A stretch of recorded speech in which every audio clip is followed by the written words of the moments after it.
UPI unified payment interface నగదు రహిత లావాదేవీల కోసం ప్రజలకు అందుబాటులోకి వచ్చిన సరికొత్త విధానం. యూపీఐ అనే మొబైల్ యాప్ ఫోన్లో ఉంటే చాలు ఏ బ్యాంకుకైనా ఈమెయిల్ పంపినంత తేలికగా నగదును పంపించవచ్చు. అవసరమైన డబ్బును ఎవరి నుంచైనా పొందవచ్చు. యూపీఐకి సంబంధించిన పూర్తి వివరాలు ఇప్పుడు చూద్దాం. యూనిఫైడ్ పేమెంట్ ఇంటర్ఫేస్ అని సంక్షిప్తంగా చెప్పుకోవాలంటే యూపీఐ అని సరికొత్త విధానం ఇప్పుడు ప్రజలకు అందుబాటులోకి వచ్చింది. ఓ చిన్న మొబైల్ యాప్ ని ఫోన్లో ఇన్స్టాల్ చేసుకుంటే చాలు. కేవలం మొబైల్ నంబర్ని కానీ లేదా ఓ ప్రత్యేకమైన ఐడీని కానీ టైప్ చేసి క్షణాల్లో ఎవరికైనా డబ్బులు పంపించుకోవచ్చు, రిసీవ్ చేసుకోవచ్చు. తాజాగా యూపీఐ అంటే యూనిఫైడ్ పేమెంట్ ఇంటర్ఫేస్ అని చెప్పేసి ఒక కొత్త టెక్నిక్ ని గవర్నమెంట్ ఆఫ్ ఇండియా అందుబాటులోకి తీసుకొచ్చింది. దీంట్లో మనం ఏ బ్యాంకుకైనా కానీ నేరుగా ఒక మెయిల్ ఐడి క్రియేట్ చేసుకున్నంత సులభంగా మనం అమౌంట్ ని ట్రాన్స్ఫర్ చేసుకోవచ్చు. ప్రతి బ్యాంకుకి అంటే ఎస్బీఐ కావచ్చు, యాక్సిస్ బ్యాంక్ కావచ్చు లేదా ఐసిఐసిఐ కావచ్చు, ప్రతి బ్యాంకుకి విడివిడిగా యూపీఐ అప్లికేషన్లో మనకి గూగుల్ ప్లే స్టోర్ లో దొరుకుతూ ఉంటాయి. అలాగే ఇక్కడ మనకి ఫోన్ పిఈ అని చెప్పేసి ఒక అప్లికేషన్ అన్ని బ్యాంకులకు సంబంధించి ఒకే చోట మన అకౌంట్స్ ని యాడ్ చేసుకోవడానికి, ఆ బ్యాంకులో అమౌంట్స్ ని ట్రాన్స్ఫర్ చేసుకోవడానికి అవకాశం కల్పిస్తూ ఉంది. మీరు గూగుల్ ప్లే స్టోర్ లోకి వెళ్లి ఫోన్ పిఈ అనే అప్లికేషన్ వెతికి పట్టుకొని దాన్ని ఇన్స్టాల్ చేసిన తర్వాత దాన్ని ఓపెన్ చేస్తే కనుక ఆ అప్లికేషన్ ఇలా ఓపెన్ అయ్యి ఉంది. ఓపెన్ అయిన తర్వాత మనం మొదట బ్యాంక్ అకౌంట్ ని యాడ్ చేసుకోవాల్సి ఉంటుంది. దీనికోసం ఇక్కడ మనకి మెనూ కనపడుతుంది కదా, మెనూలోకి వెళ్లి బ్యాంక్ అకౌంట్స్ అని ఒక ఆప్షన్ ఉంది చూడండి. సో బ్యాంక్ అకౌంట్స్ అనే ఆప్షన్ సెలెక్ట్ చేసుకోవాల్సి ఉంటుంది. సెలెక్ట్ చేసుకున్న తర్వాత అడుగు భాగంలో మనకి యాడ్ న్యూ బ్యాంక్ అకౌంట్ అని చెప్పేసి ఒక ఆప్షన్ కనపడుతుంది చూడండి. సో దాన్ని మనం సెలెక్ట్ చేసేసుకుంటే రకరకాల బ్యాంకు పేర్లు ఇక్కడ కనపడుతూ ఉన్నాయి. ఏ బ్యాంక్ అకౌంట్ ని మనం యాడ్ చేసుకోవాలనుకుంటా ఉన్నాం అన్నదే.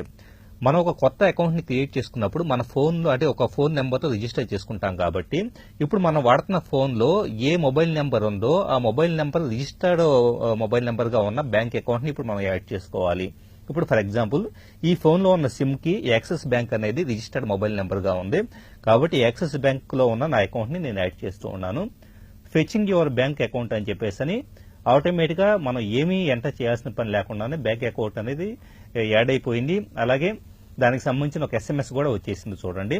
సో ఫైనల్ గా మనం డన్ అనే బటన్ ప్రెస్ చేస్తున్నామంటే గనక ఆటోమేటిక్ గా ఆ బ్యాంక్ అకౌంట్ అనేది యాడ్ అయిపోయినట్లేను. ఇలా మనకి కావాలంటే యాడ్ న్యూ బ్యాంక్ అకౌంట్ అని మనకి వేరే బ్యాంకులో అకౌంట్స్ ఉన్నప్పుడు కూడా యాడ్ చేసుకోవచ్చు.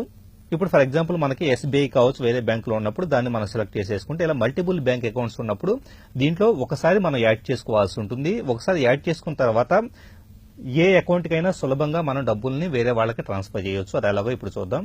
ఇక్కడ మనకి ఫోన్ పిఈ అనే అప్లికేషన్ లో హోమ్ స్క్రీన్ లో సెండో రిక్వెస్టో అని చెప్పేసి ఆప్షన్స్ కనపడుతూ ఉన్నాయి.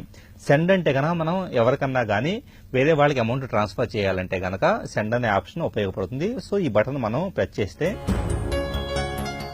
సో ఇక్కడ మన కాంటాక్ట్ లిస్ట్ లో నుంచి ఏదో ఒక కాంటాక్ట్ మనం సెలెక్ట్ చేసుకుంటే గనక ఆ పర్టికులర్ మొబైల్ నెంబర్ ఏ బ్యాంక్ అకౌంట్ తో లింక్ అయ్యిందో వాళ్ళకి మనం అమౌంట్ పంపించవచ్చు. అంటే ఇంతకు ముందు లాగా మనం అమౌంట్ ట్రాన్స్ఫర్ చేయడానికి ఐఎఫ్ఎస్సి కోడ్లు, బ్యాంక్ అకౌంట్ నెంబర్లు ఇలాంటివి ఏమీ గుర్తుపెట్టుకోవాల్సిన పని లేదు.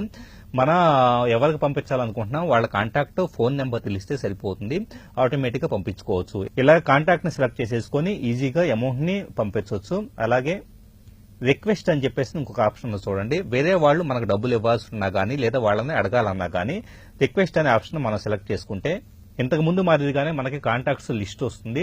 ఆటోమేటిక్ గా కాంటాక్ట్స్ లిస్ట్ నుంచి కూడా మనం అమౌంట్ ని రిక్వెస్ట్ చేయొచ్చు. విపిఏస్ అని చెప్పేసి ఇంకొక ఆప్షన్ కూడా ఇక్కడ ఉంది చూడండి. ఒకవేళ అవతల వాళ్ళు కూడా వాళ్ళ సొంత బ్యాంకుకు సంబంధించిన యూపీఐ అప్లికేషన్ ని ఇన్స్టాల్ చేసుకొని ఉంటే ఇక్కడ వాళ్ళ పేరుని మనం సెలెక్ట్ చేసేసుకుంటే కనుక ఆటోమేటిక్ గా మనం అవతల వాళ్ళ దగ్గర నుంచి అమౌంట్ ని రిసీవ్ చేసుకోవడానికి అవకాశం ఉంటుంది.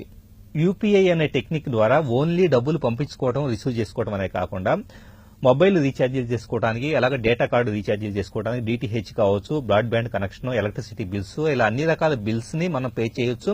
అట్ ది సేమ్ టైమ్ రీఛార్జీలు చేసుకోవడానికి అవకాశం కలుగుతుంది. సో ఏదన్నా మొబైల్ రీఛార్జ్ అనేది మనం సెలెక్ట్ చేసేసుకొని ఎంత అమౌంట్ రీఛార్జ్ చేయాలి అన్నది ఎవ్రీథింగ్ అమౌంట్ ఎంటర్ చేసిన తర్వాత మనం బ్యాంక్ అకౌంట్ ని సెలెక్ట్ చేసేసుకుంటే కనుక ఆటోమేటిక్ గా అడుగున రీఛార్జ్ అని చెప్పేసి ఉందో చూడండి. సో ఆ రీఛార్జ్ అనే బటన్ మనం ట్యాప్ చేస్తున్నామంటే కనుక రీఛార్జ్ పూర్తి అయిపోతూ ఉంటుంది.